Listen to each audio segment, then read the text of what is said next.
എടുത്തിട്ട് ഓൺ ചെയ്തിട്ട് ഒരാഴ്ച വെൽക്കം.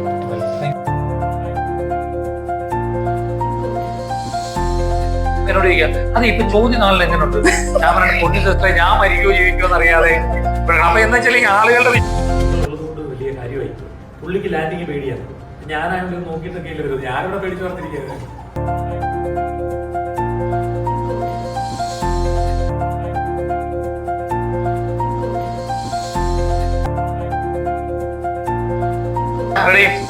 നമസ്കാരം.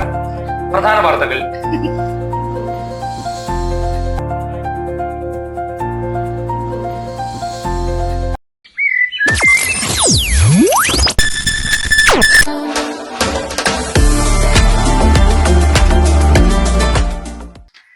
ഹായ്, നമസ്കാരം. ഭാവിയെ പറ്റി ആകുലപ്പെടാത്ത, ആങ്സൈറ്റി ഇല്ലാത്ത ആരാണുള്ളത്? പ്രത്യേകിച്ച് നമ്മൾ മലയാളികൾ അല്ലെ. എന്തെങ്കിലും കാര്യം നടക്കാതെ വന്നാൽ, എന്തെങ്കിലും തടസ്സം നേരിട്ടാൽ നമ്മൾ അപ്പൊ വിചാരിക്കും, ഓ നമ്മുടെ സമയം ശരിയല്ല, എന്താണോ പറ്റിയത്, ഉടനെ നമ്മൾ സമയം നോക്കിച്ചാലോ എന്ന് വിചാരിച്ചു പോകും അല്ലെ. ജ്യോതിഷം എന്താണ്, ശരിയായ ജ്യോതിഷം എന്താണ്, സയൻസ് എന്താണ്, റിലേറ്റഡ് ടു സയൻസ് എന്താണ് എന്നൊക്കെ പറ്റി പലപ്പോഴും നമ്മൾ അജ്ഞരാണ്. നമ്മൾ പോകും, എന്തെങ്കിലുമൊക്കെ പറയും, കേൾക്കും, അതിനെപ്പറ്റി അതിന്റെ പിന്നാലെ പോകും അല്ലെ. ഈ ജ്യോതിഷം എന്താണ്, ജ്യോതിഷത്തെ കുറിച്ചും അതിന്റെ ആനുകാലിക പ്രസക്തിയെ കുറിച്ചും തുറന്നൊരു സംവാദത്തിന് വേണ്ടിയിട്ട് നമ്മുടെ സ്റ്റുഡിയോയിൽ ഇന്ന് അവൈലബിൾ ആയിരിക്കുന്നത് വേറെ ആരുമല്ല, ഒറ്റ വീഡിയോയിലൂടെ കേരളക്കരയെ ആകെ വൈറലായ ഒരു വ്യക്തിയാണ് ശ്രീ ഹരി പത്തനാപുരം. സാറിനെ നമ്മുടെ സ്റ്റുഡിയോയിലേക്ക് സ്വാഗതം ചെയ്യുന്നു. നമസ്കാരം ഹരിയേട്ടോ. നമസ്കാരം. എന്തൊക്കെയുണ്ട് വിശേഷം? ഈ ദുബായ് ദർശനം പ്രാവശ്യം എത്ര ദിവസത്തേക്ക് വേണ്ടിട്ടാ? 7 ദിവസമാണ്. 2 ദിവസം കഴിഞ്ഞിട്ട് തിരിച്ചു പോവാ. ശരിക്കും പ്രോഗ്രാമുകളൊന്നും ഇല്ലാതെ ആദ്യമായിട്ട് ദുബൈയിൽ വരുന്നതാണ്. എല്ലാ പ്രാവശ്യം വരുമ്പോൾ എന്തെങ്കിലും ഒരു പ്രോഗ്രാം അതില് ഉണ്ടാവും. ഇത്തവണ അങ്ങനെ പ്രോഗ്രാം ഒന്നുമില്ല. ഓക്കെ. ഇപ്പോ ജ്യോതിഷം എന്ന് പറഞ്ഞാൽ ആക്ച്വലി എന്താണ്, സാധാരണക്കാരായ ഒരു മനുഷ്യന് മനസ്സിലാത്ത രീതിയിൽ ഒരു ശരിയായിട്ടുള്ള ജ്യോതിഷം അല്ലെങ്കിൽ ജ്യോതിഷത്തെ കുറിച്ചുള്ള ആ ഒരു അജ്ഞത മാറ്റി എന്താണ് ചേട്ടന്റെ അഭിപ്രായത്തിൽ ജ്യോതിഷം എന്ന് പറഞ്ഞു കഴിഞ്ഞാൽ? നല്ലത്. ഒറ്റ വാക്കി പറഞ്ഞേ. ഒറ്റ വാക്കിൽ എങ്ങനെയാണ് പറയുക? അങ്ങനെയല്ല, ജ്യോതിഷത്തെ കുറിച്ച് ഒരു അഭിപ്രായം ഉണ്ടാവില്ല, ഒരു അത് ഒറ്റ വാക്കിൽ പറയണോ, ആളുകൾക്ക് മനസ്സിലാകുന്ന രീതിയിൽ പറയണോ? അതായത് ഇപ്പൊ ചേട്ടന്റെ പ്രൊഫഷൻ മാറ്റി നിർത്തി ജ്യോതിഷം എന്ന് പറഞ്ഞിട്ടുണ്ടെങ്കിൽ അത് എന്താണ്? ഈ ജ്യോതിഷം എന്ന് പറയുന്നത് വിശ്വാസികളായിട്ടുള്ള ആളുകൾ അവരുടെ ജീവിതത്തിലെ ഏറ്റവും പ്രതിസന്ധി നിറഞ്ഞ ഘട്ടങ്ങളിൽ, അവർക്ക് ജീവിതത്തിൽ മുന്നോട്ട് പോകണം എന്നറിയാതെ വിഷമിച്ച് നിൽക്കുന്ന ഘട്ടങ്ങളിൽ, അല്ലെങ്കിൽ അവരുടെ ജീവിതത്തിൽ അവര് ഇനി എനിക്ക് ജീവിക്കണ്ട എന്ന് തോന്നുന്ന ഘട്ടത്തിൽ, ഞാൻ പ്രത്യേകം ആദ്യം പറഞ്ഞു വിശ്വാസികളായിട്ടുള്ള ആളുകൾ ആദ്യം അപ്രോച്ച് ചെയ്യുന്ന ഒരു വിഭാഗമാണ് ജ്യോതിഷം. ജ്യോതിഷത്തിന് ഒരു പ്രഥമ ഒരു പരിഗണന കൊടുക്കേണ്ടത് എന്താണെന്ന് വെച്ചാൽ, തകർന്നു നിൽക്കുന്ന ഒരാളെ ജീവിതത്തിലേക്ക് കൊണ്ടുവരും. അതൊരു വിശ്വാസിയാണെങ്കിൽ വളരെ സിമ്പിൾ ആയിട്ട് അതിന് പറ്റും. ജ്യോതിഷത്തിൽ ഈ പരിഹാരങ്ങൾ എങ്ങനെ പറയുന്നു എന്നുള്ളതിനെ അടിസ്ഥാനമായിരിക്കും. ഇപ്പം ഒരു ജ്യോതിഷിയുടെ അടുത്ത് ഒരാള് എപ്പോഴും വരുന്നത് ഒരിക്കലും ലോട്ടറി അടിച്ചു എന്ന് പറയാൻ വേണ്ടി വരാറില്ല, ശമ്പളം കൂടി കിട്ടി എന്ന് പറയാൻ വേണ്ടി ആള് വരാറില്ല. വരുന്നത് എപ്പോഴും അവർക്ക് പ്രശ്നങ്ങൾ ഉണ്ടാകുമ്പോൾ, അവരുടെ ജീവിതം വഴിമുട്ടി എന്ന് തോന്നുമ്പോൾ, അവർക്കൊന്നും ചെയ്യാൻ കഴിയുന്നില്ല എന്ന് തോന്നുമ്പോഴാണ് വരുന്നത്. അപ്പം പ്രാഥമികമായ ഒരു ജ്യോതിഷി ചെയ്യേണ്ടത് അവർക്ക് ഹീലിംഗ് കൊടുക്കുക എന്നുള്ളതാണ്, സമാധാനം കൊടുക്കുക എന്നുള്ളതാണ്. അതാണ് അതിൻ്റെ ഒരു പ്രാഥമികമായ ഒരു ലക്ഷ്യം എന്ന് പറയുന്നത്. പിന്നെ നമ്മുടെ ആചാരത്തിലൊരു പദ്യമുണ്ട്, ഹൃദയധ്യായതും വിഷ്ണു ത്രേതായാമജതോ മഹേ ദ്വാപരേ പരിചര്യായാം കലൗത ഹരികർത്ര. ഹൃദയുഗത്തിലും ത്രേതായുഗത്തിലും ദ്വാപരയുഗത്തിലും ഒക്കെ നിങ്ങൾ പരിഹാരങ്ങളായി ഹോമവും അത് ഇതൊക്കെ ചെയ്യാം. കലിയുഗത്തിൽ നിങ്ങൾ നല്ലോണം നാമം ജപിക്കുക, ക്ഷേത്രങ്ങളിൽ വഴിപാടുകൾ നടത്തുക. അല്ലാതെ നിങ്ങളുടെ പ്രശ്നം പരിഹരിച്ചു തരാം, എനിക്കൊരു 50,000 രൂപ കൊണ്ട് തരൂ എന്ന് പറയുന്ന ആളുടെ അടുത്തേക്ക് പോകാതിരിക്കുക എന്നുള്ളതാണ് ഒരു വിശ്വാസി ചെയ്യേണ്ടുന്ന കടമ. ഇത് ഞാൻ എന്റെ വാക്കുകൊണ്ട് പറയുന്നതല്ല, നമ്മുടെ ആചാരത്തിൽ തന്നെ പറയുന്ന കാര്യമാണ്. ഇപ്പം ഇത് കാലഘട്ടത്തിനനുസരിച്ച് നമ്മൾ ഇതിനെ ചിന്തിക്കണം. അതായത് ഒരു കാലഘട്ടത്തില് ഇപ്പൊ നമ്മൾ ഏറ്റവും വലിയ ദാനകർമ്മം എന്താണെന്ന് ചോദിച്ചാൽ, ഗജതുരക സഹസ്രം ഗോകുലം കോടിദാനം കനകരചിത പത്രം മേദിനി സാഗരാന്തം ഉഭയകുല വിശുദ്ധം കോടി കന്യാപ്രദാനം നഹി നഹി ബഹുദാനം അന്നദാന സമാനം എന്നൊരു പദ്യമുണ്ട്. അതിൽ പറയുന്നത് കോടിക്കണക്കിന് ആനകളെ ദാനം ചെയ്യുന്നതിനേക്കാൾ കുതിരകളെ ദാനം ചെയ്യുന്നതിനേക്കാൾ. അപ്പോൾ നമ്മൾ മനസ്സിലാക്കേണ്ടത്, പണ്ട് ആനകളെയും കുതിരകളെയൊക്കെ ഇത്തരം ദാനം ചെയ്തിരുന്ന ഒരു കാലം ഉണ്ടായിരുന്നു. ഇപ്പം നല്ലത് ആഹാരം മേടിച്ചു കൊടുക്കുക എന്നുള്ളതാണ് പറയുന്നത്. പക്ഷേ അങ്ങനത്തെ പരിഹാരങ്ങളും പണ്ടുണ്ടായിരുന്നു. അപ്പൊ ഇപ്പം നമ്മൾ ചെല്ലുന്ന ഒരാളുടെ അടുത്ത് ചോദിക്കുമ്പോൾ, നിങ്ങൾ കുറച്ച് 2 ആനയെ മേടിച്ചു കൊടുത്തു, നിങ്ങൾക്ക് ഇപ്പൊ കണ്ടത് ശരിയാന്ന് പറഞ്ഞാൽ ഈ പറയുന്ന ആ കോളമാണെന്ന് ചിന്തിക്കുക. അപ്പൊ അത് മാറ്റിയിട്ട് ഇപ്പൊ എന്താ വെച്ചാൽ എനിക്ക് കുറച്ച് പൈസ കൊണ്ട് തരുമെന്ന് പറയുന്ന ലെവലിലേക്ക് എത്തരുത്. ക്ഷേത്രങ്ങളുണ്ട്, വഴിപാടുകൾ നടത്തുക, നല്ലതുപോലെ പ്രാർത്ഥിക്കുക. ഈ നമ്മൾ ഇപ്പം ചില ജ്യോതിഷന്മാരുടെ അടുത്ത് ചെല്ലുമ്പോൾ ഈ സ്വർണ്ണത്തകിട് കിട്ടുക, വെള്ളിത്തകിട് കിട്ടുക, വെള്ളിയിൽ എന്തൊക്കെ ലിപികൾ ചെയ്യുക, അങ്ങനെയൊക്കെ പല ആൾക്കാർ ഇപ്പോഴും നമ്മൾ ഒരുപാട് കേട്ടിട്ടുണ്ട്. അതിലെന്തെങ്കിലും ഈ തകിടും കൂടും ഇടുന്നതിൽ തെറ്റൊന്നുമില്ല. തകിടും കൂടും ഇടുന്നതിൽ ശരിക്കും പറഞ്ഞാൽ തകിടും കൂടും ഇടുന്നതാണ് കമ്പാരിറ്റീവ്ലി ജ്യോതിഷത്തിൽ ചെയ്യാൻ പറ്റുന്ന ഏറ്റവും ചെലവ് കുറഞ്ഞ ഒരു മാർഗം. ഈ തകിടും കൂടും വിട്ടിട്ട് ഇതിന് വലിയ ഹോമത്തിലേക്ക് കൊണ്ടുപോകുമ്പോഴാണ് പ്രശ്നം. ഇപ്പൊ ഒരു തകിട് ഒരാള് ഒരു എഴുതി കൊടുത്താൽ ഒരു ജ്യോതിഷി 1000 അല്ല 500 മേടിക്കുന്നുണ്ടാവാം. ഒരു സൈക്കോളജിക്കൽ റിലീഫ് ഉണ്ട് ഇതിലൊക്കെ. ഇപ്പൊ നമ്മളൊരു കുഞ്ഞിന് ഒരു പരീക്ഷ, നാളെ എക്സാം ആണ്, അപ്പൊ ആ കുഞ്ഞ് എക്സാമിന് പോകാനൊരു പേടിയുണ്ട്. അപ്പൊ അതിനൊരു പേന പൂജിച്ച് നൽകുന്നതിൽ പ്രത്യേകിച്ച് തെറ്റൊന്നുമില്ല. പക്ഷേ ഈ പേന അതിന് സൈക്കോളജിക്കലി കുട്ടി ഭയങ്കര മോട്ടിവേറ്റഡ് ആയിരിക്കും, എക്സാം പോയി നല്ലോണം എഴുതും. പക്ഷെ എക്സാം കഴിയുമ്പോൾ കുട്ടി എടുത്ത് പറയണം, മോനെ അതുകൊണ്ട് മാത്രമല്ല നീ പഠിച്ചതേ നിനക്ക് എഴുതാൻ പറ്റുമെന്ന് പറഞ്ഞു കൊടുത്തില്ലെങ്കിലുള്ള പ്രശ്നം എന്താണെന്ന് വെച്ചാൽ അടുത്ത എക്സാമിന് ഇപ്പം മടി പിടിച്ചിരുന്നിട്ട് പേന പൂജിച്ചങ്ങ് എഴുതിക്കോളാന്ന് ചിന്തിക്കും. അപ്പൊ ഇതിനകത്തൊരു മാനസികമായ ഒരു ശക്തിപ്പെടൽ ഇതിൽ ഭയങ്കരമായിട്ടുണ്ട്. പക്ഷെ അത് ശരിക്കും അതൊരു നെഗറ്റീവ് എനർജിയും കൂടി പാസ് ചെയ്യുന്നില്ല അപ്പൊ പിള്ളേരെ സംബന്ധിച്ച്? ഐ മീൻ അല്ല, അതിലൊരു തെറ്റില്ലെന്നാ പറയുന്നത്. കോൺഫിഡൻസ് കൂട്ടാൻ ഇപ്പം ചില ആളുകൾ ചില കളറുകൾ ഇട്ടാൽ കോൺഫിഡൻസ് കൂടും. അതിനെന്താണ്, അവർക്ക് അങ്ങനെ ഒരു ഇന്റർവ്യൂവിന് പോകുമ്പോൾ അവർക്ക് കോൺഫിഡൻസ് കിട്ടാൻ പിന്നെ ഒരു കളർ ഡ്രസ് ഇടുന്നു എന്ന് പറയുന്നത്, ഞാൻ പറയാം, ഇതിൽ നമ്മളെപ്പോഴും ഇതിൽ ഫിനാൻഷ്യൽ ഓറിയന്റഡ് ആകുമ്പോഴാണ് പ്രശ്നം വരുന്നത്. ഈ ഞാൻ തന്നെ മേടിച്ചു തരുന്ന ഇത്ര വില കൂടിയ ഡ്രസ് ഇട്ടെങ്കിലേ നിങ്ങൾക്ക് അവിടെ പോകാൻ പറ്റൂ എന്ന് പറയുന്നിടത്താണ് അതിനകത്തൊരു സാമ്പത്തിക ഇത് വരുന്നത്. മനസ്സിലായോ? ഒരു പേന പൂജിച്ച് നൽകുന്നതിന് വലിയ ചെലവൊന്നുള്ള ഒരു കാര്യമല്ല. പ്രാർത്ഥിച്ചിട്ട് പോകുന്നതിൽ എന്താ തെറ്റുള്ളത്? അതിന് പ്രത്യേകിച്ച് ഇതിനകത്തൊരു ഒരു ഫിനാൻഷ്യൽ ലൂട്ട് വരുന്നില്ല, ഒരു സാമ്പത്തികമായ ഒരു ചതിവ് ചൂഷണം വരാത്തൊരു കാര്യം ചെയ്യുന്നതിൽ തെറ്റില്ലെന്നേ. അത് നല്ലതല്ലേ? ഒരു വിശ്വാസിയെ സംബന്ധിച്ച് അയാൾ വിശ്വസിക്കുമ്പോൾ അത് അയാളുടെ ജീവിതത്തിനും അയാളുടെ മുമ്പോട്ടുള്ള ജീവിതത്തിനും കരിയറിനും ഒക്കെ ഗുണം കിട്ടുന്നെങ്കിൽ നല്ലതാണ്. പക്ഷെ ഇതിലേക്ക് സാമ്പത്തികമായ ചൂഷണം വരുമ്പോഴാണ് പ്രശ്നം. അപ്പൊ നമ്മൾ ഈ ജാതക പൊരുത്തം എന്ന് പറയില്ലേ, നമ്മൾ കല്യാണത്തിന് സാധാരണ ഹിന്ദുക്കളെ നോക്കുന്ന ഒരു സംഭവമാണ് ഈ ജാതക പൊരുത്തം. ഈ ജാതക പൊരുത്തത്തില് 10 പൊരുത്തത്തില് 8 പൊരുത്തം ഓക്കെയാണ്, 7 പൊരുത്തം ഓക്കെയാണ്, അങ്ങനെയൊക്കെ നമ്മൾ പറയല്ലോ. അതിലെന്തെങ്കിലും ആധികാരികതയുണ്ടോ? അതെങ്ങനെയാണ് നമ്മളുടെ ജ്യോതിഷത്തിൽ അല്ലെങ്കിൽ എഫക്ട് ചെയ്യുന്നത് എങ്ങനെയാണ്? ഈ ഇപ്പം മോന്റെ കല്യാണം ആകുന്നു എന്ന് വിചാരിക്കുക. കല്യാണം കഴിച്ചില്ലല്ലോ, ഇല്ല, കാനഡയിലല്ലേ. അവന്റെ കല്യാണം ആകുന്ന സമയം ഇപ്പോഴൊന്നും അല്ല. അവന് ഒരു ജാതകവും നക്ഷത്രവും കൊണ്ട് കൊടുത്തു. 9 പൊരുത്തം വരെ മാക്സിമം വരുന്നത്. 9 പൊരുത്തം ഉത്തമമാണ്. ജാതകം നല്ലോണം ചേർച്ചയുണ്ട്. ദശാസന്ധി പ്രശ്നമൊന്നുമില്ല, ഓക്കെയാണ്. എല്ലാം കൊണ്ടും ഓക്കെയാണ്. പക്ഷേ ഈ പെൺകുട്ടിയെ സംബന്ധിച്ച് അല്ലെങ്കിൽ പാർട്ണർ, ഞാനിപ്പോ ആണെന്നോ പെണ്ണെന്നോ പറയുന്നില്ല, ഒരു പെൺകുട്ടിയുടെ വീട്ടുകാർ വന്നാലും ആ പാർട്ണർ ആകാൻ പോകുന്ന ആളെ സംബന്ധിച്ച് സമൂഹത്തിൽ നല്ലൊരു പേരില്ല. വളരെ മോശമായിട്ടുള്ള സാഹചര്യങ്ങളാണുള്ളത്. കുടുംബ പശ്ചാത്തലം ഒന്നും ശരിയല്ല. അവരാളുകളെ ശരിയല്ലെങ്കിൽ നമ്മൾ ഈ പൊരുത്തം മാത്രം വിശ്വസിച്ച് നടത്തുവോ അതോ മറ്റത് വിശ്വസിച്ച് വേണ്ടാന്ന് വെക്കും. ഈവൻ നിങ്ങൾ വിശ്വാസിയാണെന്ന് വിചാരിക്കും, എന്തായിരിക്കും? നടത്തില്ല. വിശ്വാസികളുടെ ഫസ്റ്റ് പ്രയോറിറ്റി എന്ന് പറയുന്നത് ഒരിക്കലും പൊരുത്തമല്ല. 9 പൊരുത്തം ഉത്തമമാണെങ്കിൽ അവരെ പറ്റി അന്വേഷിച്ചിട്ടേ ചെയ്യുള്ളൂ. അപ്പൊ ഏതാണ് കൂടുതൽ പ്രാധാന്യം കൊടുക്കുന്നത്? നമ്മൾ അന്വേഷിച്ചിട്ട് ഓക്കെ ആണെങ്കിലാണല്ലോ ജാതകപുരത്തിന് വരിക. അല്ല, അങ്ങനെയല്ല. ഇപ്പൊ ജാതകപുരത്താണ് ആദ്യം നോക്കുന്നത്. പെണ്ണിനെ കാണുന്നതിന് മുമ്പ്, പയ്യനെ കാണുന്നതിന് മുമ്പ്, അവരുടെ കുടുംബം കാണുന്നതിന് മുമ്പ് പ്രിലിമിനറി ആയിട്ട് ഇപ്പൊ നോക്കുന്ന കാര്യം. ഇപ്പൊ അവര് പറയണ എനിക്ക് അമ്മ എനിക്ക് തന്നെ മതി, അച്ഛൻ എനിക്ക് തന്നെ മതി, അത് വേറൊരു സാധനം പ്രണയിച്ചുള്ളത്. ഈ പൊരുത്തത്തിന്റെ കാര്യം വരുമ്പോ നമ്മൾ ഫസ്റ്റ് പ്രയോറിറ്റി എപ്പോഴും കൊടുക്കുന്നത് അല്ലാതുള്ള എൻക്വയറികൾക്ക് തന്നെയാണ്. ഇതെന്തിനാ അപ്പൊ നോക്കുന്നത്? പിന്നീട് ഒരു കോൺഫിഡൻസിന് വേണ്ടിയിട്ട്. അതാ ഞാൻ പറഞ്ഞത്, കോൺഫിഡൻസിന് അല്ലെങ്കിൽ അപ്പൊ നിങ്ങൾ പറയുകയാണെങ്കിൽ കോൺഫിഡൻസ് ഒന്നുമല്ല. പൊരുത്താണെങ്കിൽ നിങ്ങൾ പൊരുത്തം നോക്കിയിട്ട് അവരെ പറ്റി മോശം അഭിപ്രായമാണെങ്കിൽ, അവരെ പറ്റി ആർക്കും ഒരു നല്ല അഭിപ്രായമില്ല, മോശക്കാരാണെന്ന് നിങ്ങൾക്ക് ബോധ്യമാവുമെങ്കിൽ 9 പൊരുത്തം ഉത്തമമാണെങ്കിൽ നിങ്ങൾ കല്യാണം കഴിക്കാൻ വേണ്ടി പോകത്തില്ല. ഇതൊരു കോൺഫിഡൻസ് ആണ്. അല്ലാതെ 10 പൊരുത്തം 9 പൊരുത്തം ഉത്തമമായാൽ ഇവിടെ ഒരു ദാമ്പത്യ ജീവിതം നല്ലതായി പോകത്തില്ല. ഒരു ജ്യോതിഷിയുടെ കടമ എന്ന് പറയുന്നത് കേവലം പൊരുത്തം നോക്കി ഉത്തമം, മധ്യമം, അധമം എന്ന് പറഞ്ഞു കൊടുക്കുന്നത് മാത്രമല്ല. ഞാൻ ഒന്നുകൂടെ ആ വാക്ക് ഉപയോഗിക്കുന്നത് മാത്രമല്ല, അത് നോക്കരുതെന്നല്ല. ഇത് നോക്കിയതിന് ശേഷം വിവാഹത്തിലേക്ക് കടക്കുന്ന വരനെയും വധുവിനെയും അല്ലെങ്കിൽ കല്യാണം കഴിഞ്ഞിട്ടാണെങ്കിലും അവരെ ഒന്നിച്ചിരുത്തിയിട്ട് അവരോട് കാര്യങ്ങൾ പറഞ്ഞു കൊടുക്കണം. എന്താണ് വിവാഹ ജീവിതം, എങ്ങനെയാണ് ജീവിക്കണത്. ഇതിൽ ഈ ജ്യോതിഷത്തിൽ നല്ല രീതിയിൽ ഒരു ക്യാരക്ടർ സ്റ്റഡി ഉണ്ട്. ഓരോ ജാതകത്തിലുള്ള ആളുകൾക്ക് ഇന്ന സ്വഭാവങ്ങൾ എന്ന് ജ്യോതിഷത്തിൽ പറയുന്നുണ്ട്. ഇവർ തമ്മിലുള്ള സ്വഭാവത്തിൽ ഉണ്ടാകുന്ന വ്യത്യാസങ്ങൾ, അതൊക്കെ അവരോട് പറഞ്ഞു കൊടുക്കുന്നത്. അതിനാണ് ജ്യോതിഷം.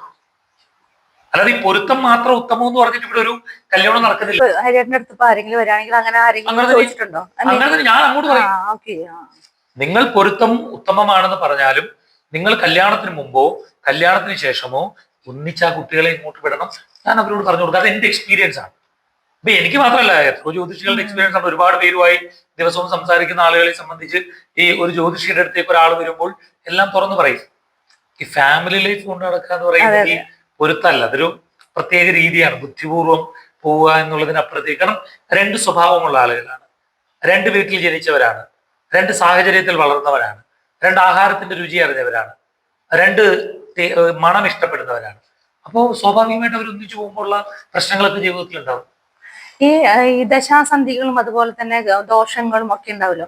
അത് ശരിക്കും നമ്മൾ നോക്കിയിട്ട് ഇപ്പം ജ്യോതിഷത്തിൽ അത് റിഫ്ലക്ട് ചെയ്യുമ്പോൾ നമ്മൾ പരിഹാരം നിർദ്ദേശിക്കുമല്ലോ. ആ പരിഹാരം ശരിക്കും ചെയ്തു കഴിഞ്ഞാൽ നമ്മളുടെ ആ ഒരു എന്താ പറയാ ജ്യോതിഷപരമായിട്ടുള്ള ആ ദോഷങ്ങളും എല്ലാം കറക്റ്റ് ആയിട്ട് ശരിക്കും ജ്യോതിഷത്തിലെ പരിഹാരം അതാണ്. നിങ്ങൾ ജ്യോതിഷം വിശ്വസിക്കുന്ന ആളാണെങ്കിൽ അതാണ് പരിഹാരം. വിശ്വസിക്കാത്ത ഒരാളോട് ഇത് പറഞ്ഞിട്ട് വല്ല കാര്യമില്ല. നിങ്ങളിപ്പോ ദശാസന്ധി സമയത്ത് നവഗ്രഹ പ്രതിഷ്ഠയുള്ള ക്ഷേത്രത്തിൽ നവഗ്രഹ അർച്ചന നടത്തുക എന്ന് പറഞ്ഞാൽ അതാണ് ജ്യോതിഷത്തിലെ ആ ടൈമിന്റെ ഒരു പരിഹാരം. നിങ്ങൾ വിശ്വസിക്കുന്ന ആളാണെങ്കിൽ ചെയ്യുക, വിശ്വസിക്കാത്ത ആളാണ് ചെയ്യാൻ. ആരാണ് നിർബന്ധിക്കുന്നത്? ചെയ്യണമെന്ന് നിർബന്ധമില്ലല്ലോ.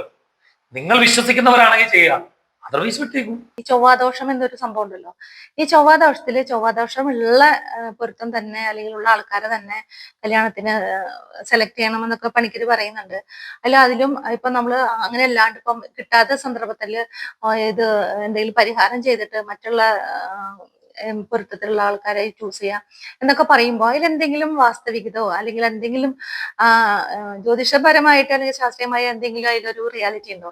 എന്താണ് അതുകൊണ്ട് ശരിക്കും പറഞ്ഞു കഴിഞ്ഞാൽ നമ്മളുടെ ഒരു സാറ്റിസ്ഫാക്ഷൻ ആണോ അല്ലെങ്കിൽ അത് എന്താണ് ശരിക്കും ഉദ്ദേശിക്കുന്നത്? ഈ പല ഹിന്ദു പെൺകുട്ടികളുടെയും വിവാഹം നീണ്ടുപോകുന്നത് ഈ ചൊവ്വാദോഷം എന്ന് പറഞ്ഞൊരു കാര്യം കൊണ്ടാണ്. അപ്പൊ ഇതിങ്ങനെ നീണ്ടുപോയിട്ട് കുറേ കഴിയുമ്പോ അന്നേരമായിരിക്കും ഈ കുട്ടി ചിലപ്പം ഒരു പ്രണയത്തിൽ അകപ്പെടുന്നു, ചിലപ്പോൾ അത് വേറെ വല്ല സമുദായത്തിലുള്ള ആളായിരിക്കും. അപ്പോഴാണ് ഈ ഇഷ്യൂസ് ക്രിയേറ്റ് ചെയ്യപ്പെടുന്നത്. ഈ കുട്ടിക്ക് ഇവിടെ കല്യാണം കഴിക്കാനുള്ള ഓപ്ഷനിൽ ഒരുപാട് ആലോചനകൾ വരുമ്പോൾ ഇങ്ങനൊരു കടുംപിടുത്തം പിടിച്ചിരിക്കുമ്പോൾ പിന്നീട് കുറച്ച് കഴിയുമ്പോൾ ഇവർക്ക് തന്നെ ഒരു മടുപ്പ് തോന്നും. ആ മടുപ്പിനെ ആയിരിക്കും ചിലപ്പോൾ വേറൊരാള് ചൂഷണം ചെയ്യാൻ വേണ്ടി വരും. അപ്പൊ നമ്മളുടെ ഒരു പോരായ്മ കൂടെ ഉണ്ട്. മനസ്സിലാക്കേണ്ടത് ഈ ചൊവ്വാദോഷം എന്ന് പറയുന്നത് അത്ര പേടിക്കേണ്ടുന്ന ഒരു കാര്യമൊന്നുമല്ല. മാത്രമല്ല ഇപ്പം നേരത്തെ പറഞ്ഞില്ല, നിങ്ങളുടെയൊക്കെ മനസ്സിൽ അടിയുറച്ചിരിക്കുന്ന ഒരു കാര്യം എന്ന് പറയുന്നത് ചൊവ്വാദോഷമുള്ളവരെ തന്നെ വിവാഹം കഴിക്കണം എന്നുള്ളതാണ്. അതാണ് നേരത്തെ എന്നോട് ചോദിച്ച ചോദ്യം. അങ്ങനെയല്ല, അതാ ഞാൻ പറഞ്ഞ ഈ പറഞ്ഞ് മനസ്സിലാക്കുന്നതിന്റെ ഒരു പ്രശ്നമുണ്ട്. ഭൗമതുല്യോ യഥാ ഭൗമേ പാപോമാ ദാദൃശോ ഭവേത് ഉദ്വാഹ ശുഭത പ്രോക്ത ചിരായു പുത്ര പൗത്രപ എന്നൊരു പദ്യമുണ്ട്. ചൊവ്വയ്ക്ക് തുല്യം ചൊവ്വ തന്നെ വേണമെന്നില്ല, പാപഗ്രഹങ്ങളാണെങ്കിലും മതി എന്ന് ജ്യോതിഷത്തിൽ പറയുന്നുണ്ട്. പക്ഷെ ഇതെന്താന്ന് വെച്ചാല് നമ്മളുടെ മനസ്സിൽ നമ്മൾ മറ്റൊരു തരത്തിൽ ഇതിനെ ഫ്രെയിം ചെയ്തു വെച്ചിരിക്കുന്നു. ഇതല്ലെന്ന് പറയുമ്പോഴാണ് എനിക്കെതിരെ വിമർശനം വരുന്നത്. ഇപ്പൊ ഞാനിപ്പോ നിങ്ങളോട് സംസാരിക്കുന്നത് ജ്യോതിഷത്തിലെ ശ്ലോകങ്ങൾ ചൊല്ലിക്കൊണ്ടാണ്. ഇതിപ്പോ ഇത് പറയാതെ ഞാൻ പറയാണ് ആ ചൊവ്വാദോഷം പറയാം, അയ്യോ ചൊവ്വാദോഷത്തിൽ വിശ്വാസം ഇല്ലെന്ന് പറഞ്ഞാൽ എന്ത് ചെയ്യാൻ പറ്റും നമുക്ക്? ജ്യോതിഷത്തിലാണ് പറയുന്നത് ചൊവ്വാദോഷമുള്ളവരെ തന്നെ കല്യാണം കഴിക്കണം എന്നല്ല. പക്ഷെ പലരും പല പണിക്കന്മാരും പറയുന്നത് എന്തുകൊണ്ടാണ് അവരങ്ങനെ? അത് അവരവരാണ് തീരുമാനിക്കേണ്ടത്. അതാണ് ഇതിലൊരു പ്രശ്നം. നമുക്കൊരു ഇസ്ലാം മത വിശ്വാസികളുടെ ഒരു പരിശുദ്ധ ഖുർആനുണ്ട്, ക്രൈസ്തവ വിശ്വാസികളുടെ ബൈബിളുണ്ട്, നമുക്ക് ഭഗവത്ഗീതയുണ്ട്, നമുക്ക് നിരവധി പുസ്തകങ്ങളുണ്ട്. നമ്മുടെ ഗ്രന്ഥങ്ങൾ എന്ന് പറഞ്ഞാൽ മറ്റതൊക്കെ ഓരോ ഗ്രന്ഥങ്ങളാണ്. അവരതെ പറ്റി പഠിക്കുകയും അവർക്കത് അറിയുകയും ചെയ്യാം. പക്ഷെ ഈ ഹൈന്ദവ വിശ്വാസികളെ സംബന്ധിച്ച് അവരിത് പഠിക്കാൻ, ഇപ്പൊ ഞാൻ നാളെ പറയാൻ ഇത്തിരി ജ്യോതിഷം പഠിക്കണമെന്ന് പറഞ്ഞാൽ പിന്നെ എനിക്ക് വേറെ പണിയില്ല. പക്ഷെ അത് പഠിക്കുന്നത് നല്ലതല്ലേ?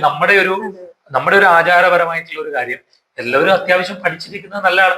അങ്ങനെ പഠിച്ചിരുന്നെങ്കിൽ ഈ ചൂഷണങ്ങളിൽ നിന്ന് ഒരു ഖുറാനെ പറ്റി തെറ്റിദ്ധരിപ്പിക്കുന്ന രീതിയിൽ ഒരു ഇസ്ലാം മത വിശ്വാസിയോട് പറയാൻ പറ്റില്ല. പറഞ്ഞാൽ അവർക്ക് അറിയാം, കാരണം അവരത് പഠിച്ചിട്ടുണ്ട്.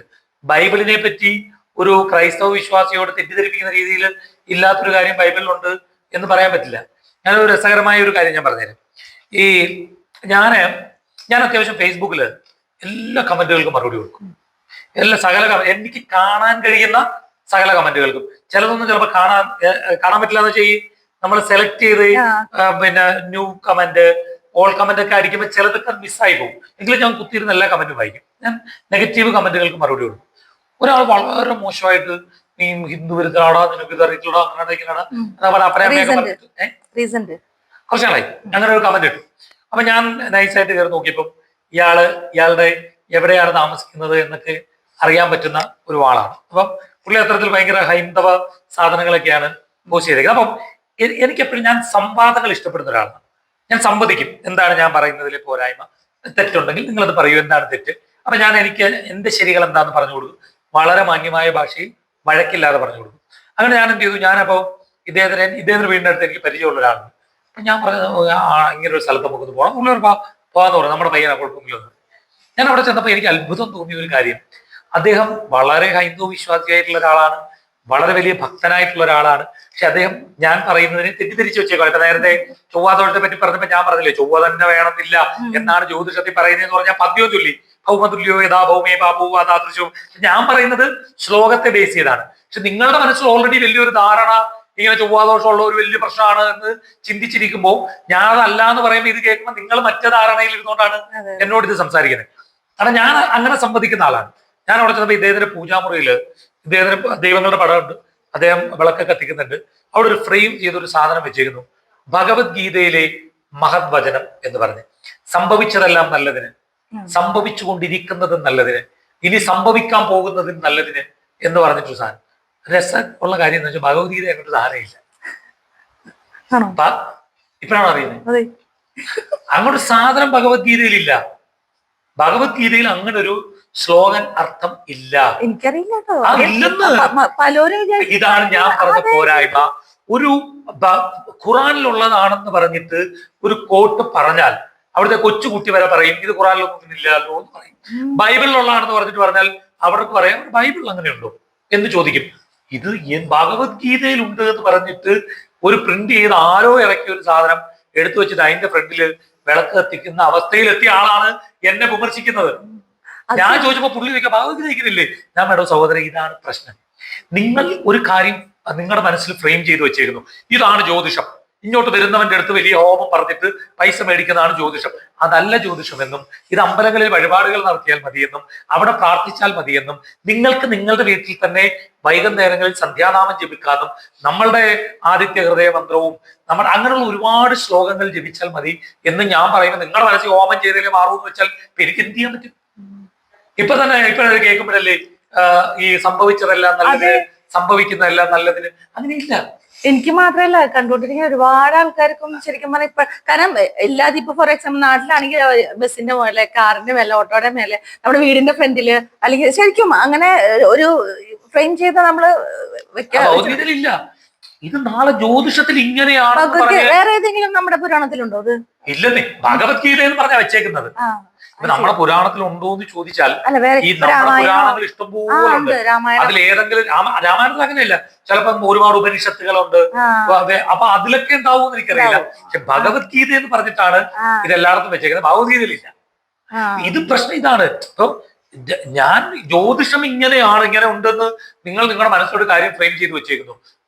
ഇതൊരു തട്ടിക്കാനുള്ള പരിപാടിയല്ലെന്നും ഇതിങ്ങനെ ആളുകളെ, ഹൈന്ദവ വിശ്വാസികളെ ചൂഷണം ചെയ്യാനുള്ള പരിപാടിയല്ലെന്നും അവരുടെ കയ്യിൽ നിന്ന് പണം പിടുങ്ങാനുള്ള പരിപാടിയല്ലെന്നും ഞാൻ പറയുമ്പോൾ ആദ്യം ദഹിക്കാൻ കുറച്ച് പാട് വരും.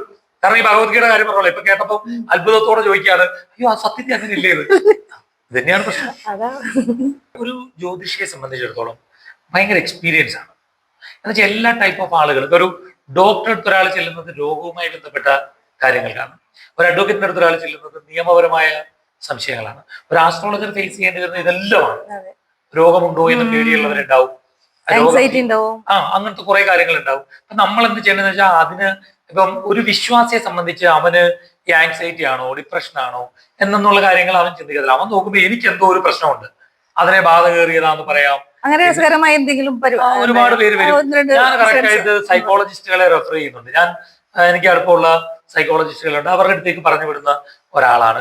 കാരണം നമ്മളിപ്പം ഈ ഡിപ്രഷൻ എന്നൊക്കെ പറയുന്നത് അതൊരു വല്ലാത്തൊരു അവസ്ഥയാണ്. നമ്മൾ അതിലൂടെ കടന്നു പോയിട്ടുള്ളവർക്കറിയാം അത് വല്ലാത്തൊരു അവസ്ഥയാണ്. അപ്പൊ ചിലപ്പോൾ ഈ ചില ആളുകൾ വന്നിട്ട് അവൾ ഡിപ്രഷനാണെന്ന് പറഞ്ഞ് കള്ളത്തരം പറയാണ്, തട്ടിപ്പാണ്, അവർക്ക് അഹങ്കാരമാണ് എന്നൊക്കെ പറഞ്ഞ് ഒരാൾ അനുഭവിക്കുന്ന എന്താണ് പ്രയാസം എന്ന് മറ്റൊരാൾക്ക് മനസ്സിലാക്കാൻ കഴിയില്ല. അപ്പൊ അതൊരു ജ്യോതിഷിയെ കൊണ്ട് പരിഹരിക്കാൻ കഴിയുന്ന ഒരു കാര്യമല്ല. പക്ഷെ എന്താ വിശ്വാസിയാണെങ്കിൽ അത് ആദ്യം വരുന്നത് ഒരു ജ്യോതിഷിയുടെ അടുത്താണ്. അപ്പൊ ജ്യോതിഷി ഇന്നാളുടെ അടുത്ത് പോകണമെന്ന് പറഞ്ഞാൽ അവർ പോകും. കാരണം അവരൊരു വിശ്വാസി ആയതുകൊണ്ട്. നമ്മളെ വെച്ചിട്ട് ഇതിനെ വഷളാക്കി പൈസ മേടിച്ചുകൊണ്ട് അവസാനം അവർ ആത്മഹത്യയിലേക്ക് പോകാതിരിക്കാൻ ശ്രമിക്കുക എന്നുള്ളതാണ് ഒരു ജ്യോതിഷി ചെയ്യേണ്ടത്. പ്രത്യേകിച്ച് വിശ്വാസിയായിട്ടുള്ള ഒരാൾ വരുമ്പോൾ അതാണ് കടമ. അപ്പൊ നിങ്ങൾ എന്തിനാ വരുന്നതെന്ന് വെച്ചപ്പോ ഒരു ജ്യോതിഷിയെ സംബന്ധിച്ച് ഞാൻ പറഞ്ഞു വന്നത്, ഒരുപാട് ചോദ്യങ്ങൾ ദിവസവും കേൾക്കേണ്ടി വരും, ഒരുപാട് ഉത്തരങ്ങളും ദിവസം കേൾക്കേണ്ടി വരും, ഇവർ ചെയ്ത സൊല്യൂഷൻസ് കേൾക്കേണ്ടി വരും. ഇതിനകത്ത് നിങ്ങൾ ഒരു ബിസിനസ്സിൽ ഒരാൾ വന്നാൽ അവനെ പോയി അമ്പലത്തിൽ പോയി മാത്രം അല്ലെങ്കിൽ ഹോമം കൊണ്ടോ അല്ലെങ്കിൽ വേറെ കൊണ്ട് പരിഹരിക്കാന്ന് മാത്രം നിങ്ങൾ ചിന്തിക്കരുത്. നിങ്ങൾ അവന് ഗൈഡൻസ് കൊടുക്കണം. ആ ഗൈഡൻസ് കൊടുക്കണമെങ്കിൽ എന്ത് വേണം? നമ്മൾ അത്യാവശ്യം ഇതിനെപ്പറ്റി എല്ലാ വിഷയങ്ങളെ പറ്റി പഠിച്ചിരിക്കണം. ഒരു ജ്യോതിഷി കേവലം ജ്യോതിഷ ഗ്രന്ഥങ്ങൾ മാത്രം വായിച്ചിരിക്കേണ്ട ആളല്ല, എല്ലാം വായിച്ചിരിക്കേണ്ട ആളാണ്. അയാൾ ബിസിനസ് പഠിക്കണം, മാർക്കറ്റിംഗ് പഠിക്കണം, പല പുതിയ അടക്കമുള്ള കാര്യങ്ങൾ മനസ്സിലാക്കിയിരിക്കണം. എങ്കിലേ അയാൾക്ക് ആളോട് പറഞ്ഞു കൊടുക്കാൻ പറ്റുള്ളൂ. ഇപ്പൊ ഒരു ചെങ്ങന്നൂരിൽ നിന്ന് ഒരാൾ വന്നിട്ട് അയാളുടെ ഒരു ഡ്രസ്സിന്റെ ഷോപ്പാണ്, അപ്പം അതിന് കച്ചവടം നടക്കുന്നില്ല. ആള് കണ്ടുപിടിച്ചിരിക്കുന്ന പ്രശ്നം എന്ന് വെച്ചാൽ തൊട്ടടുത്ത് അങ്ങോട്ട് മാറി ഒരു മുസ്ലിം കട തുടങ്ങിയിട്ടുണ്ട്. അപ്പൊ അവൻ എന്തോ ചെയ്തിട്ടാണ് ഇത് നടക്കാത്തത് എന്നുള്ളൊരു ചിന്തയിലാണ് വരുന്നത്. അപ്പൊ ഞാൻ വെറുതെ ഇങ്ങനെ ഷോപ്പിന്റെ പടം എടുത്ത് നോക്കിയപ്പോ ഈ ഫ്രണ്ട് മറച്ചുകൊണ്ടൊരു വലിയ കബോർഡ് വെച്ചിട്ടുണ്ട്. അപ്പൊ ഞാൻ ഇതെന്താണ് ഇങ്ങനെ ചെയ്ത്? അതാരോ വാസ്തു എന്ന് പറഞ്ഞിട്ട് അവിടെ ഇങ്ങനെ വരാൻ പാടില്ല പ്രകാശം, അത് മറയ്ക്കണം. ഇത് ഫ്രണ്ടിൽ നിന്നുള്ള ഷോയാണ്. ഈ ഫ്രണ്ടിൽ നിന്നുള്ള ഷോ മറച്ചാൽ അവിടെ ആരെങ്കിലും കയറുള്ളൂ? അകത്തെന്താണ് ഉള്ളത് എന്നറിഞ്ഞെങ്കിലല്ലേ ആളുകൾ കയറുള്ളൂ. അപ്പൊ ആൾക്ക് പറഞ്ഞു കൊടുക്കേണ്ട സൊല്യൂഷൻ അതല്ല, അത് റോങ് സൊല്യൂഷനാണ് ആ പറഞ്ഞു കൊടുത്തത്. അത് പറഞ്ഞു കൊടുക്കരുത്. അത് ആ വാസ്തുവിൽ ഇനി അങ്ങനെ ഒരു നിയമം ഉണ്ടെങ്കിൽ പോലും നമ്മളപ്പോ ചിന്തിക്കേണ്ട ഒരു വിശ്വാസി ബിസിനസ് ചെയ്ത് ഡെവലപ്പ് ചെയ്യണം, അവൻ കടം വരരുത്, അവനത് പൂട്ടിപ്പോകരുതെന്ന് വേണം ചിന്തിക്കാൻ. വലിയ വിശ്വാസിയായിട്ടുള്ള ഒരാള് ഒരിക്കൽ വന്ന് എന്നോട് ചോദിച്ചു, മീന്റെ വ്യവസായം തുടങ്ങാൻ ദോഷമുണ്ടോ എന്ന് ചോദിച്ചു. ഞാൻ പറഞ്ഞ, നിങ്ങൾക്ക് ജീവിക്കാനാണ് വ്യവസായം. ഇപ്പൊ മീൻ കഴിക്കുന്ന ഒരു നാട്ടിൽ നിങ്ങൾ കഴിക്കണോ കഴിക്കണ്ടെന്ന് നിങ്ങൾ തീരുമാനിക്കുക. പക്ഷെ നിങ്ങളത് വ്യവസായമായി ചെയ്യുന്നത് നിങ്ങൾക്ക് ഡെവലപ്പ് ചെയ്യാനാണ്. ഇപ്പൊ ഏറ്റവും ചൂടുള്ള രാജ്യത്ത് നിങ്ങൾ കമ്പിളിയെ സ്വെറ്ററെ ബിസിനസ് ചെയ്യൂ നിങ്ങൾ പറയരുത്. നിങ്ങൾക്ക് മറ്റേ ബിസിനസ് ഇഷ്ടമല്ലെന്ന് പറയരുത്. അവിടെ എന്താണോ കൂടുതൽ കച്ചവടം നടക്കുന്നത് അത് നിങ്ങൾ ചെയ്യുക. ഇതൊരു ജ്യോതിഷി പറഞ്ഞു കൊടുക്കുമ്പോ വിശ്വാസിയായിട്ടുള്ള ഒരാൾ കേൾക്കും. അപ്പൊ ഒരു ജ്യോതിഷി എന്ത് ചെയ്യണ്ടേ? ഇവൻ രക്ഷപ്പെടണം എന്നുള്ള ചിന്തയോടുകൂടി വേണം പെരുമാറാൻ. ഞാൻ രക്ഷപ്പെടണം എന്നുള്ള ചിന്തയോടുകൂടി ആവരുത്. ഇതുപോലെ കുറെ വിശ്വാസികൾ വന്നിട്ട് രസകരമായിട്ടുള്ള എന്തെങ്കിലും അനുഭവം ഉണ്ടായിരുന്നു? രസകരമായിട്ടുള്ള അനുഭവം അങ്ങനെ പെട്ടെന്നില്ലേ? ഒരു നമ്മുടെ ഇപ്പൊ ആരെങ്കിലും പിന്നെ നമ്മുടെ വെഞ്ഞാറമൂട് സുരാജ് വെഞ്ഞാറമൂടോ അല്ലെങ്കിൽ ജഗദീഷ് ശ്രീകുമാർ വരുമ്പോ നല്ലൊരു തമാശ എന്ന് പറയുന്നത് അങ്ങനെ പറയാൻ പറ്റില്ല. അപ്പൊ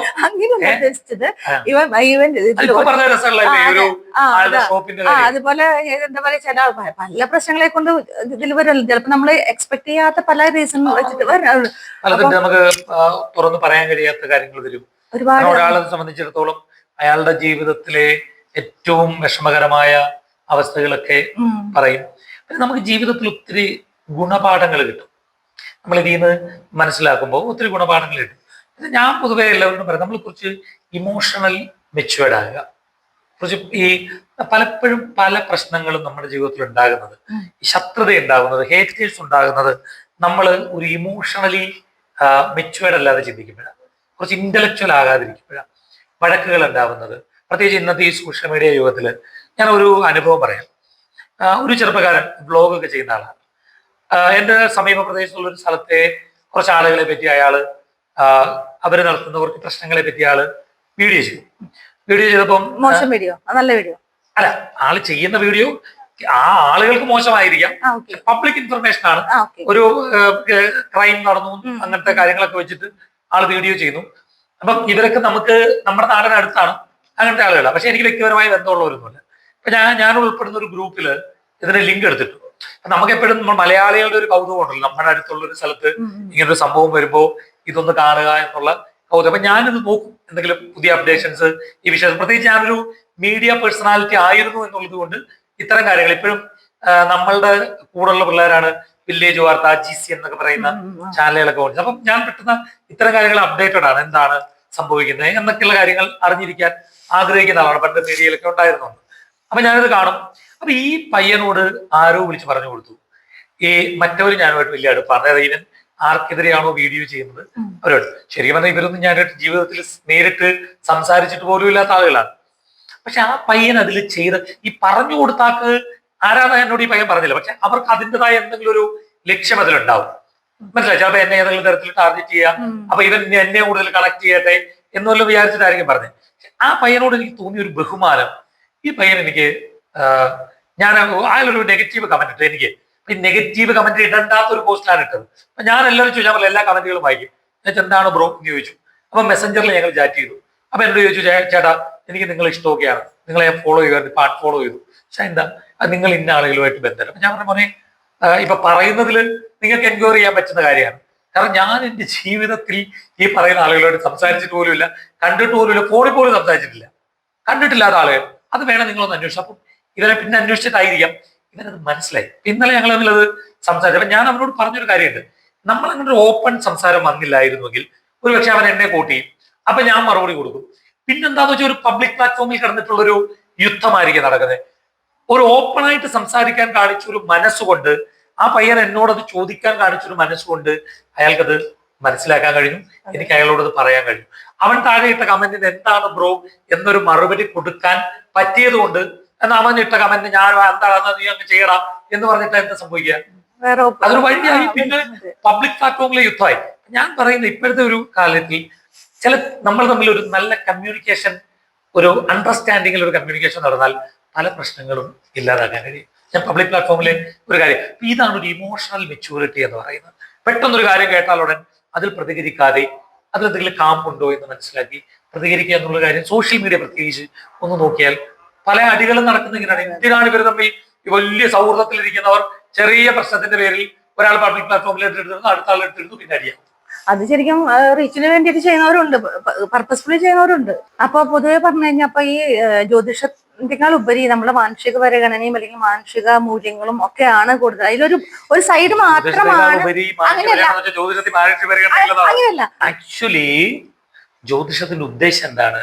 ഇത് നിങ്ങൾക്കറിയാലോ, കുറേ കാലം ഇത് ട്രോൾ ഏറ്റു വാങ്ങിക്കൊണ്ടിരുന്ന ഒരു കാര്യമാണ്. എന്ന് വെച്ചാൽ എപ്പോഴും എല്ലാവരും വിമർശിക്കാൻ അല്ലെ, ഒരു നമ്മളുടെയൊക്കെ ചെറുപ്പകാലത്തിലും പിന്നീട് ഈ സോഷ്യൽ മീഡിയ വരവോടും കൂടിയൊക്കെ അങ്ങനെ വന്നിട്ടുള്ള ഒരു കാലം ഉണ്ടായിരുന്നു. ഇപ്പം ഈ ഞാനിപ്പോ പോസ്റ്റ് ഇടുന്നതിൽ 10,000 കമന്റ് ഒക്കെ വരും. 10,000 ഇല്ലാതെ കൂടിപ്പോയെന്ന് തോന്നുന്നു. 10,000, 3,000 കമന്റ് ഒക്കെ വന്നിട്ടുള്ളവരുണ്ട്. അങ്ങനെ വലിയ, എനിക്ക് വേറെ എവിടെയും പോയി തെറി വിളിക്കുന്നവരുണ്ടാവും, നെഗറ്റീവ് കമന്റ് വരുന്നില്ല. ഞാൻ എന്റെ കമന്റ് ബോക്സ് ഓപ്പൺ ചെയ്തിട്ട് പറയുന്ന ഒരു ആസ്ട്രോളജർ. അങ്ങനെയുള്ള ഈ എപ്പോഴും മനുഷ്യന് ഗുണമുണ്ടാകുന്ന കാര്യങ്ങൾ മലയാളി അത്യാവശ്യമായിട്ട് എടുക്കും. പക്ഷെ ഗുണമുണ്ടാകുന്നു എന്ന് അവർക്ക് തോന്നണം. ചേട്ടന്റെ അഭിപ്രായങ്ങളൊക്കെ ഇങ്ങനെ വെട്ടി തുറന്ന അല്ലെങ്കിൽ സാധാരണ ജനങ്ങൾക്ക് മനസ്സിലാവുന്ന രീതിയിൽ ഇതുപോലെ പറയുമ്പോൾ ഇതേ പ്രൊഫഷൻ ചെയ്യുന്ന പല ആൾക്കാരും അല്ലെങ്കിൽ പല വ്യക്തികളും ഉണ്ടായിരിക്കും. അവരുടെ ഭാഗത്തുനിന്ന് എന്തെങ്കിലും ശത്രുതാപരമായ മൂവ്മെന്റ്സോ വാക്കുകളോ അല്ലെങ്കിൽ പ്രവൃത്തികളോ അങ്ങനെ എന്തെങ്കിലും ഉണ്ടായിട്ടുണ്ടോ? അങ്ങനെ നേരിടേണ്ടി വന്നിട്ടുണ്ടോ? എന്റെ അഭിപ്രായം എന്താണ്? എന്റെ അഭിപ്രായം, ഒരു വിശ്വാസിയെ നമ്മൾ ചൂഷണം ചെയ്യാൻ പാടില്ല. കാരണം ആ ഒരു വിശ്വാസി നമ്മുടെ മുമ്പിലേക്ക് വരുന്നത്, ഞാൻ ആദ്യം പറഞ്ഞു തുടങ്ങിയ പോയിന്റിൽ, അവൻ പ്രതിസന്ധികളിൽ നിന്നാണ് വരുന്നത്. അപ്പൊ ഞാൻ അതിനകത്ത് കുറച്ച് മനുഷ്യത്വപരമായ സമീപനം എടുക്കും. അതിലിപ്പോ എന്നെ എന്ത് വിമർശിക്കാനാണ്?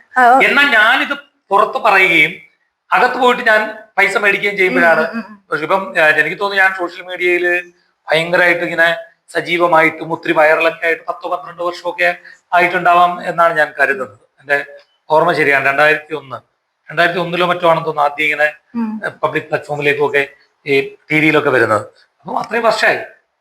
ഇതുവരെ ഈ വെറുതെ ഇരുന്നിട്ട് നീ കൊള്ളക്കാരനാ കൊലപാതകന്ന് പറയുന്നതിനപ്പുറം ഒരു പ്രൂഫ് വെച്ചിട്ട് പറയാൻ പറ്റുന്നില്ല. കാരണം ഞാനിപ്പോ നമ്മൾ തമ്മിൽ എന്താണോ സംസാരിക്കുന്നത് അതാണ് എന്റെ പേഴ്സണലി എന്റെ നേരിട്ട് കാണാൻ വരുന്ന ഒരാളോട് സംസാരിക്കുന്നത്. അത് മാറ്റമൊന്നുമില്ല. ഈ പ്രശ്നം വരും, അവരത് പരിഹരിക്കും, പോവും. അല്ലാതെ പിന്നീട് അവരെപ്പോഴും ഒരു കോണ്ടാക്ടിൽ ഇരുന്നിട്ട് അങ്ങനെ അല്ല. മറ്റുള്ള ഇപ്പൊ ജ്യോതിഷ ആൾക്കാരുടെ അടുത്ത് ചേട്ടൻ അങ്ങനെയുള്ള ഒരു പ്രശ്നങ്ങളൊന്നും ഉണ്ടായിട്ടില്ല അല്ലെ? ഈ സോഷ്യൽ മീഡിയയിലാണ് പ്രശ്നം. ഇവരിങ്ങനെ കുറെ ഫേക്ക് ഐഡി ഉണ്ടാക്കിയിട്ട് വെറുതെ കമന്റ് ഇടും. ഇത് കേട്ടിട്ട് കുറെ വിശ്വാസികൾ വിചാരിക്കും ശരിയാണല്ലോ പറയുന്നത്. അതൊക്കെ സോഷ്യൽ മീഡിയയിലെ ഒരു, അല്ലാതെ വേറെ പേഴ്സണലി വന്നിട്ട് എന്നോട്, ഞാൻ പറഞ്ഞില്ലേ, പേഴ്സണലി വന്ന് പറയണമെങ്കിൽ ഞാൻ ഇതിനകത്തൊരു ഫിനാൻഷ്യലി ബെനിഫിറ്റ് ഉണ്ടാക്കുന്ന രീതിയിൽ നീ ഇങ്ങനെ ചെയ്തിട്ട് നീ ഇവിടെ പറഞ്ഞിട്ട് നീ അങ്ങനെ ചെയ്തില്ലേ എന്ന് ചോദിക്കുന്നിടത്താണല്ലോ ആ പ്രശ്നം. അങ്ങനെ ചോദിക്കാത്ത സ്ഥിതിക്ക് അങ്ങനെ ഒരു പ്രശ്നം ഇല്ലല്ലോ. എന്തെങ്കിലും കണ്ടുപിടിച്ചെങ്കിലല്ലേ ഉള്ളൂ പ്രശ്നം. കണ്ടുപിടിക്കാനൊന്നുമില്ല. ഇത് പറയുമ്പോ മനസ്സിലാക്കുക, ചിലപ്പോ ആരെങ്കിലും ഒക്കെ എന്റെ അടുത്ത് വിട്ടിട്ടുണ്ടാവുമല്ലോ. ആരെങ്കിലും ഒക്കെ വന്നിട്ട് നമ്മളോട് അത് നമ്മൾ പറയുന്ന റെക്കോർഡ് ചെയ്തിട്ടുണ്ടാവുമല്ലോ. അതൊക്കെ ഉറപ്പല്ലേ? പക്ഷെ പുറത്തു വിടാനൊന്നും ഇല്ലല്ലോ. അതെ, പുറത്ത് വിടാനായിട്ട് ആഗ്രഹിക്കുന്നില്ല, അതായത് ഒന്നുമില്ല, കിട്ടണ്ടേ. കറക്റ്റ്. ഇവിടെ ഇപ്പൊ ഞാൻ നിങ്ങളോട് പറയുന്നതിനപ്പുറം അവിടെ ചെല്ലുമ്പം ഞാൻ ഈ പറച്ചിൽ മാറ്റി വേറൊരു പറച്ചിലാണെങ്കിലേ പ്രശ്നമുള്ളൂ. ഞാൻ ഒരു വെറുതെ ഒന്ന് ചിന്തിച്ചു പോവുക, ഞാൻ സോഷ്യൽ മീഡിയയിലൂടെ വളർന്നു വന്നവരാണ്. ഈ നിങ്ങൾ പലരെ എടുത്തു പോകും, സോഷ്യൽ മീഡിയയിലൂടെ ടക്കെന്ന് വളർന്നു വന്നാൽ അവർ ടക്കെന്ന് തന്നെ താഴെ പോരും. കാരണം എന്തുകൊണ്ടാന്ന് വെച്ചാൽ അവരാ കിട്ടുന്ന സ്റ്റാർഡത്തെ എൻജോയ് ചെയ്യും, അതിനെ യൂട്ടിലൈസ് ചെയ്യാൻ ശ്രമിക്കുകയും ചെയ്യും. ഞാൻ ഇതുവരെ അത് ശ്രമിച്ചിട്ടില്ലാത്തതുകൊണ്ടാണ് അങ്ങനെ ഒരു റേഞ്ചിൽ തന്നെ ഇങ്ങനെ പോയിക്കൊണ്ടിരിക്കുന്നത്. അങ്ങനെ പോകട്ടെ എന്ന് പ്രാർത്ഥിക്കും. അതെ ചേട്ടൻ, ആക്ച്വലി ഞാനും ചേട്ടൻ ശ്രദ്ധിക്കേണ്ട ഒരു ഇൻസിഡന്റ് എന്ന് പറഞ്ഞാൽ, ഞാൻ ഒരു ലേഡി വിളിച്ചിട്ട് കള്ളുകൂടിനെ, അതാണ് ശരിക്കും പറഞ്ഞാൽ എനിക്ക് തോന്നുന്നു ഓൾമോസ്റ്റ് എല്ലാവരും പെട്ടെന്ന് ഒരു വൈറലാക്കിയ ഒരു അതാണ്. ശരിക്കും പറഞ്ഞാൽ അത് മാത്രമല്ല, ഒത്തിരി വീഡിയോ പുറത്തു വരാത്തതുണ്ട്. അല്ലെന്ന് വെച്ചാൽ ഈ സൂര്യ ടിവിയുടെ ഒരു പ്രശ്നം, ഡിജിറ്റലി അവരത്ര അങ്ങോട്ട് കൂടുതൽ ഫോക്കസ് ചെയ്യും. സൂര്യ ടിവിയിലായിരുന്നു ആദ്യം പ്രോഗ്രാം. സൂര്യ ടിവിയിലുണ്ട്, ഫ്ലവേഴ്സിലേക്ക് ഒരു പ്രോഗ്രാം ചെയ്യുന്നുണ്ട്. ഫ്ലവേഴ്സ് കുറച്ചുകൂടി ഡിജിറ്റലി അവർ മാർക്കറ്റ് ചെയ്യുന്നവരാ. പിന്നെ നിങ്ങൾക്ക് അതുപോലുള്ള കുറെ സാധനം കാണാം, ഭാഗ്യമുണ്ടെങ്കിൽ. അതെ, ഒരു കോൾ ഉണ്ട്, ഒരു ഫ്രണ്ട്. ഓക്കെ, ഇത് ഞാൻ കൊടുക്കാട്ടോ, സംസാരിച്ചോളൂ. ശ്രീജ എന്തോന്നറിയോ, ഇതില് സംഭവം എന്നോട് ഇപ്പൊ പറഞ്ഞു, ഒരു 3-4 പേരെ ഒന്ന് വിളിക്കാമോ? ഞാൻ എന്തിന്, അത് അവരുടെയൊക്കെ ഒന്ന് നോക്കി പറയാം. ഞാൻ പറഞ്ഞു ഇതിലൊരു രസമുള്ള സംഭവം പറഞ്ഞിട്ട് ഞാൻ ക്ലൈമാക്സ് പറയും. അതായത് ഞാൻ പണ്ട് സൂര്യ ടിവിയിൽ ഷൂട്ടിങ്ങിന് പോയപ്പോ, എന്നിട്ടാണോ മനുഷ്യ നിങ്ങൾ ഇത് ഇങ്ങനെ നോക്കണമെന്ന് പറയുന്നത്? എന്നാലും അത് പറഞ്ഞേക്കാതെ, ബാക്കി കേട്ടിട്ടില്ലാത്തവര് കേക്കട്ടെ, കേട്ടോ, അദ്ദേഹം കേക്കട്ടെ. സൂര്യ ടിവി ഷൂട്ടിങ്ങിന് പോയി, അല്ല ഇതൊന്ന് പറഞ്ഞോട്ടെ സഹിത, ഒരു മിനിറ്റ് നിങ്ങളൊന്ന് ഹോൾഡ് ചെയ്ത്, നിങ്ങൾ കേട്ടാണെങ്കിലും ഒന്ന് കേട്ടോ, ഒന്നുകൂടെ ഇദ്ദേഹത്തിന് കേൾക്കാൻ വേണ്ടി പറയുക. അപ്പം രാവിലെ ഭയങ്കര വയറുവേദന, കാരണം എനിക്ക് കിഡ്നി സ്റ്റോൺ ആണെന്നൊന്ന് ഡൗട്ട് അടിച്ചു. അങ്ങനെ ഞാൻ നേരെ പിന്നെ വണ്ടി ഓടിച്ച് കൊച്ചിയിലാണ് നിങ്ങളുടെ എറണാകുളത്ത് ഹോസ്പിറ്റലിൽ പോയി. അവിടെ ചെന്നിട്ട് ക്രമമൊന്നും നോക്കാതെ ചാടി ഡോക്ടർ റൂമിൽ കയറി. ഡോക്ടറോട് ഞാൻ പറഞ്ഞു, ഡോക്ടറെ ഭയങ്കര വേദനയാണ്, എനിക്ക് കിഡ്നി സ്റ്റോൺ ആണെന്ന് സംശയമുണ്ട്. ഡോക്ടർ പറഞ്ഞ കാഷ്വാലിറ്റിയിലൂടെ കിടക്കാൻ പറഞ്ഞു. ഞാൻ അവിടെ കിടന്നപ്പോൾ ഒരു സിസ്റ്റർ വന്നു. ആ സിസ്റ്റർ പ്രഷർ അപ്പാരറ്റസ് എന്റെ കയ്യിലോട്ട് ചുറ്റിയിട്ട് എന്നെ ഇങ്ങനെ നോക്കിയിട്ട്, ഹരി ഇത്രവരല്ലേ?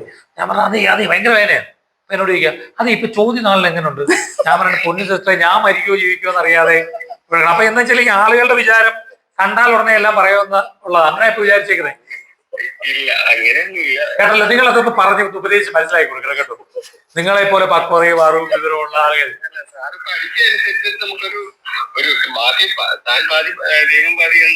അതെ, ഇപ്പൊ താൻ പാതി ആവണമെങ്കിലും നമ്മൾ ഈ ജ്യോതിഷത്തിന് അതിൻ്റെതായ നിയമം ഉണ്ടല്ലോ. നമുക്ക് ആ ഡേറ്റ് ഓഫ് ബർത്ത് സമയം എല്ലാം വെച്ച് ഹോറോസ്കോപ്പ് എടുത്ത്. അപ്പൊ എന്തായാലും ഞാനിപ്പോ വാട്സ്ആപ്പ് നമ്പർ കൊടുത്തേക്കാം, അതിലേക്ക് ഒന്ന് മെസ്സേജ് അയക്കേ. ഓക്കെ മതി, ബൈ. അപ്പൊ nice to talk to you, bye. കാരണം പലരും ഇങ്ങനെ വരുന്നുണ്ടെന്ന് പറഞ്ഞപ്പോ ഇതാണ് ഈ പ്രശ്നം. ഫ്ലൈറ്റിലൊക്കെ വെച്ചിട്ടേ ഞാൻ ഈ തൊപ്പിയും ഇതൊക്കെ വെച്ചിട്ടാണ് ഇവരോട് അമ്മയൊക്കെ കൊണ്ടുവന്നപ്പോഴും അങ്ങനെയാണ്. കാണുമ്പോഴേ ഇത് ചോദിക്കും, എന്ത് ചെയ്യാൻ പറ്റും നമുക്ക്? എന്തെങ്കിലും പറയാൻ പറ്റും? എന്തെങ്കിലും ഒന്ന് പറഞ്ഞേട്ടാന്ന് പറയും. എന്ത് പറയാൻ പറ്റും? ഇതിന് ഇതിൻ്റെതായ രീതികളുണ്ട്, അല്ലാതെ എങ്ങനെ പറയാൻ പറ്റും? ഞാൻ ഈ ഫ്ലൈറ്റ് ലാൻഡിങ് ഭയങ്കര പേടിയായിരിക്കും ഇപ്പോഴും. കണ്ണടച്ചിരിക്കും. കണ്ണടച്ചിരിക്കും. അന്നേരം ഞാൻ പാട്ടൊക്കെ ചോദിച്ചിട്ട് ഇങ്ങനെ ഇത് ലാൻഡ് ചെയ്യുന്നൊന്നും അല്ലെന്ന് ചിന്തിച്ചിരിക്കും.